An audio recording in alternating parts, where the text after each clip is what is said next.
More than half of all companies globally are family-owned or operated. Family businesses contribute 70% of the world's GDP and account for 65% of jobs. Their voices are important. Their stories must be told.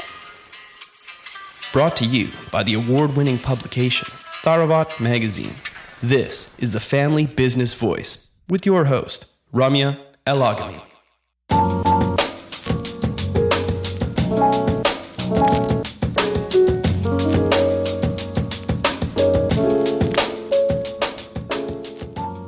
Hand-forged axes, stamina and products made to last. Gränsfors Bruk's craftsmanship holding strategy. Elevating the axe as an exquisitely handcrafted tool seems like an unconventional strategy in the age of single-use consumerism. Gränsfors Bruk, however, proves that traditional craftsmanship is effective in the pursuit of sustainability, both environmentally and in business. We met with Adam Brånby, Family Group CEO, to discuss quality production, personalization, and the enduring draw of the axe. Enjoy the highlights of our discussion with Adam. Well, Adam, you know what? I love to start these conversations by the family member telling me more about their family business, really. So if you wouldn't mind, can you tell us a little bit more about the family? In your case, we almost have to say family group, right? So if you can tell us a little bit more about your history, that'd be wonderful. Absolutely. Well, if you look at the company today or the group today, it's pretty hard to see a red line through them. But in the beginning, history-wise, my father, Gabriel, he came in to Gränsfors Bruk in beginning of the 80s. And during that time, Gränsfors, it was two companies, but he brought them together. And then a couple of years later, he separated them into Gränsfors Bruk and Pedro Smide, another company which we still have. But the focus during that time was to be a subcontractor to the forest industry. So we made a lot of products to the forest industry. It could be axes, it could be hooks, it could be different tools to the forest industry actually. Mm-hmm. And then he had another company based in the US which produced protective apparel for people who work in the woods. When they work with a chainsaw, it goes into the trouser or chaps, and then the material in it stops the chainsaw. So it's protective apparel for chainsaw users, actually. Mm-hmm. This company in the US, their customers were very fond of the product, but sometimes they were cold. And since we are from Sweden and people abroad think that it's cold all the time, they asked us, well, you're from Sweden. How do you get warm in the winter? And then they found, my father found this company, Woolpower. Actually, the name was Woolpower during the time. But he found that company and he became a customer in the US for this Swedish company. So there we had a connection to Woolpower as well. Then now we are in probably late 90s or something like that. We sold a lot of stuff to the forest industry. But then the last 20 years, we have cut off a lot of the products. The US company is not around anymore. Well, it's around, but we have sold it. And in the beginning of the 20th century, the former owner of Woolpower wanted to sell it. And then my father got into that as a part owner and then as a full owner in 2005 or something like that. So there you have the structure a little bit. And today we focus on in these four companies. It's Woolpower, who produce wool warm undergarments. We have Gränsfors Bruk and a company called Ekstigen, who produces hand-forged axes under the brand Gränsfors Bruk. Mm-hmm. And then the fourth company is the Tharawat Smide, which produce crowbars mostly. They do a lot of stuff, but mostly crowbars. So this is the group structure today. And then we have a mother company just to hold everything together, actually. First of all, Adam, you and I have to agree in this interview that I'm not going to attempt to pronounce most of the company names you just told me about, just for the sake of this being a serious conversation. Okay, like I think it's better. It's in all of our interests if I don't try. But Okay. I wanted to ask you though, like Adam, because it's very interesting. So this is really the entrepreneurial journey of your father. But then you guys did remain within craftsmanship-oriented businesses, right? I would say maybe does this have a reason? Is this because you became so familiar, like you were influenced by the industry? So you said like, forestry was your main industry to supply to and sort of it developed from there? Or has that been an inclination in your family for a long time, even before your dad? Or was that your father really who had that? Well, the craftsmanship has been in these companies for a long time. And when my father got into this Gränsfors Bruk with the axes, he had a vision or an idea. Because when he got into this, it was more or less bankrupt. The company is from 1902, so it's a pretty old company. Mm-hmm. But in the beginning of the 80s, when he got into this company, it was more or less bankrupt. And companies producing axes has been, of course, outmaneuvered by the chainsaw industry because no one uses axes in the woods anymore because the chainsaw came and then the forest machinery, of course. So a lot of factories went down or went bankrupt. And then my father had this idea that he wanted to go back and produce axes as the axe was produced 100 or 150 years earlier when the axe was actually a very, very important tool. So he went back to how to produce an axe in a very, very good way. It was hand forged. He took away all the salary by piece. I don't know that word in English. Before they were paid piece by piece, but he took away all that and gave all the workers a monthly salary. They didn't have to produce as many as possible, rather produce a good tool. And then he took away all the painting of the axes because the axe doesn't have to be painted. If you forge it correctly in the beginning, you don't have to paint it and you don't have to grind it either, except, of course, the edge. The axe was properly forged and then it was grinded in the edge. And then he put on a very good hickory handle attached with the wooden wedge instead of the glue that was used before. So he went a big step back as an axe was produced 100 years earlier to produce an axe with a very high focus on craftsmanship, exactly as you're right. And during that time, it was a very, very small company. Of course, we're a small company even today, but it was an even smaller company. We had like 7 people employed, and this was a new thing to do. And after a couple of years, our competitors laughed at us and said, "Don't you have enough money to put paint on the axe anymore?" But a couple of years later, they didn't laugh anymore because this was very successful. And then instead, they copied everything that we did instead. So now we had a couple of axe producers doing axes in the same way. But yes, to answer your question, the forging or the craftsmanship since my father went into the company has been very in the focus, absolutely. He added 2 more things. He added the initials of the blacksmith. So you can see on every axe who is the person behind it, who is the actual person who did your axe. Because if you do that, you put a lot of pride in the person behind it, of course.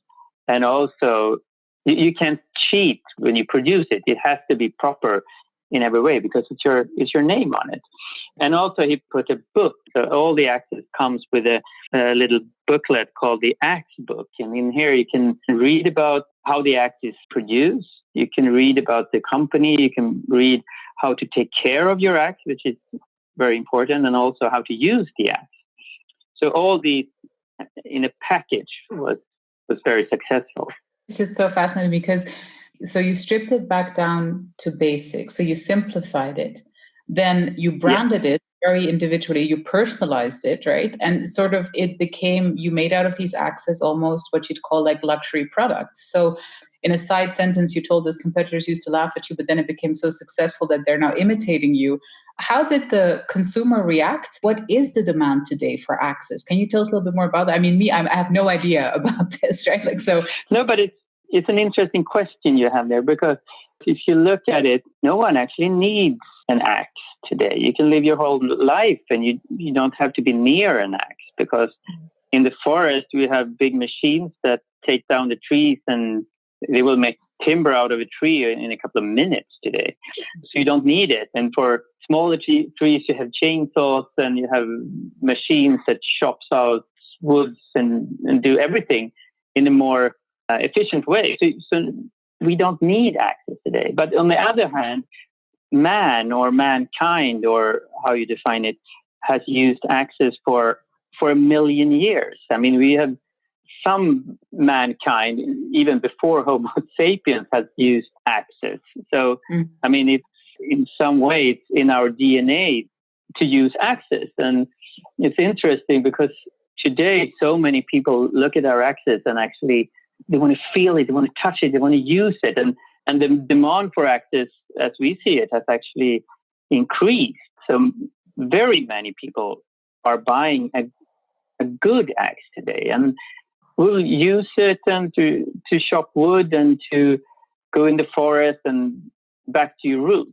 So we see the demand of axes are definitely increasing. And these are, as you said, these are expensive tools. I don't know if I would use the word luxury tools, because a luxury tool is something you just want to show off. These are products that are intended to be used. But yes, of course, they are expensive, but they should definitely be used.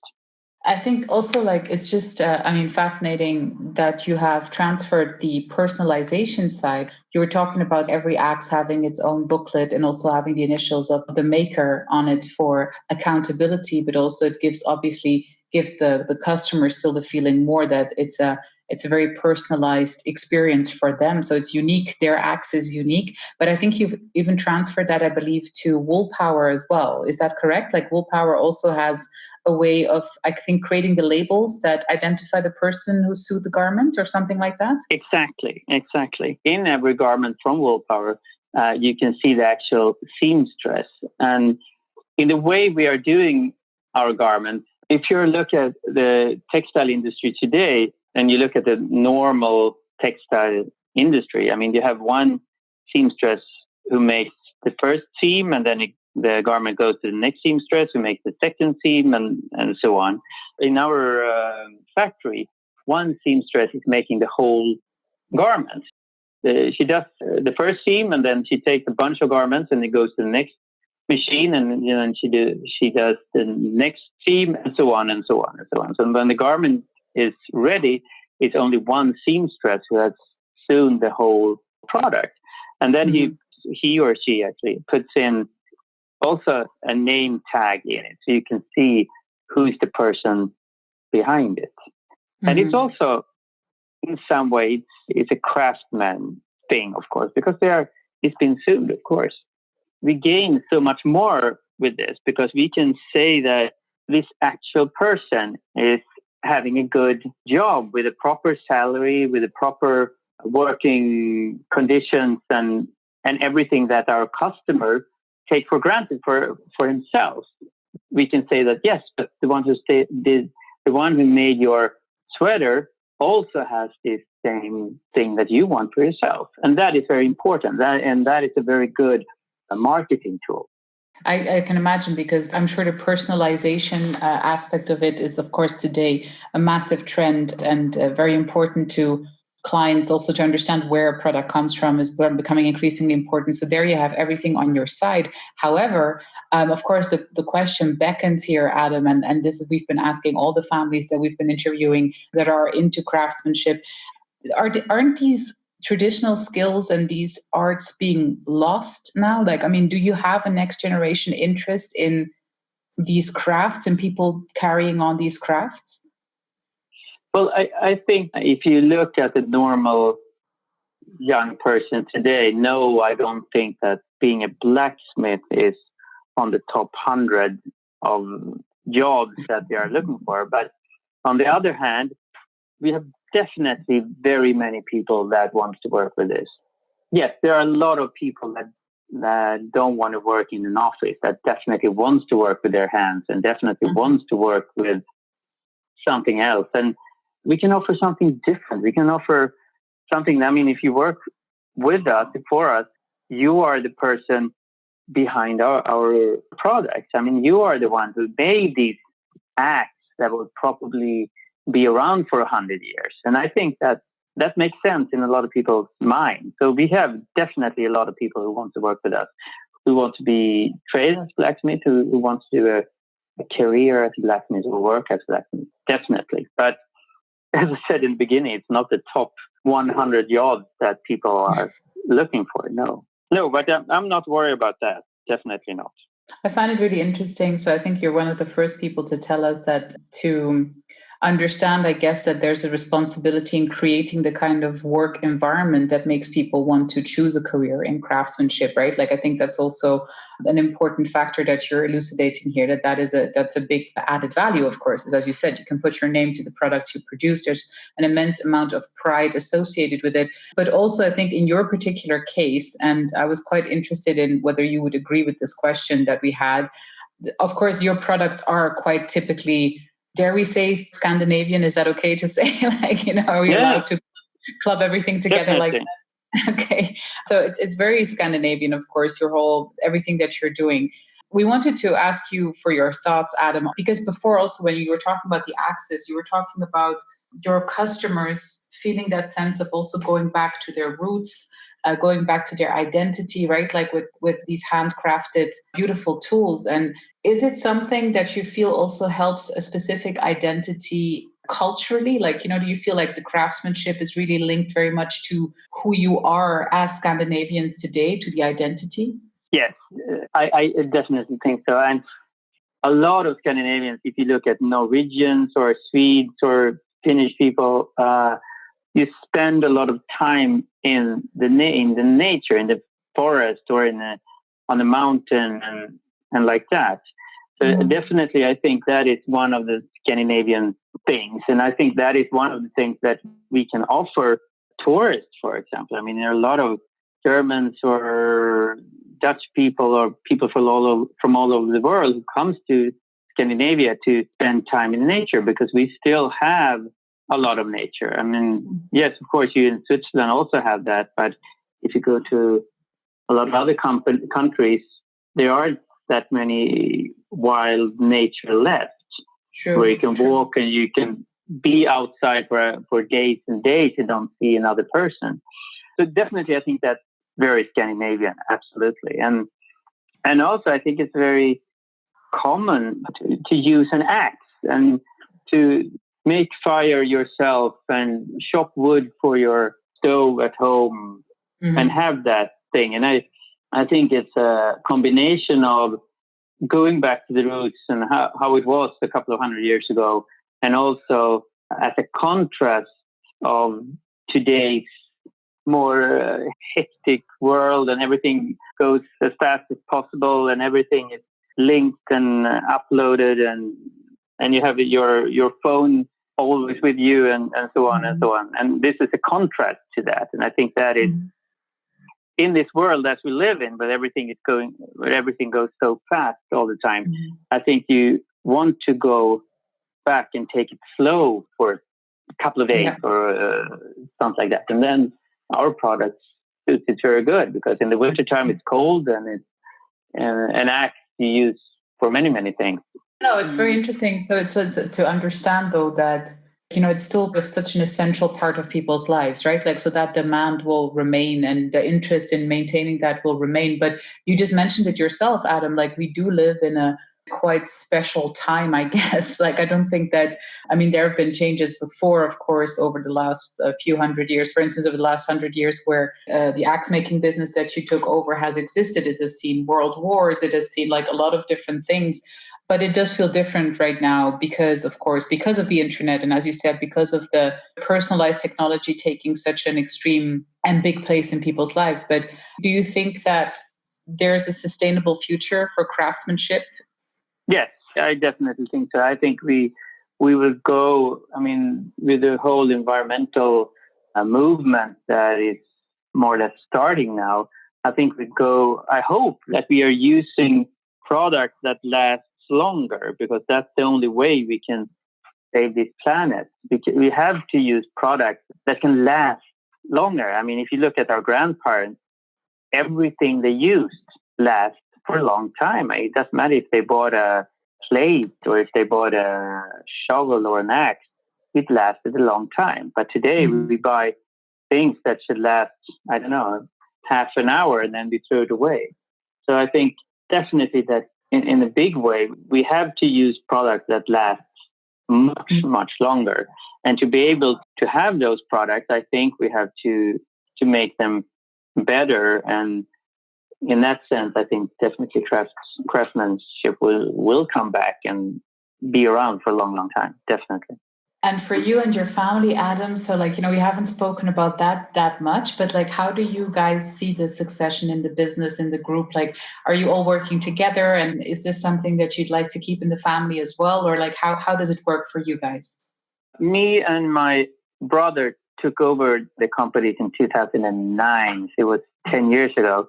But of course, my father is still around, and even if it's me and my brother who runs the company right now, our father he's always been around, and definitely we talk about everything. And it is a family company. And talk about succession after us, I have no idea. Me and my brother, we have small kids right now. So, we haven't even thought about this anymore. But I don't know, actually. And you don't know anything what will happen in 10 or 20 years when that question actually comes up. But maybe start by giving them tiny baby access just to condition them or something like that, just preparing the minds, pretend it's a keychain, but actually you're preparing them to take over eventually. Adam, thank you so much. Really, this has been really interesting. I love the strategy that you guys have. It's such a modern twist on such really ancient crafts, and we're super delighted that you're part of this special feature. Thank you. Thank you for listening to the Family Business Voice. Subscribe to our channels now on iTunes, TuneIn, Stitcher, or Spotify to be notified of our weekly episodes.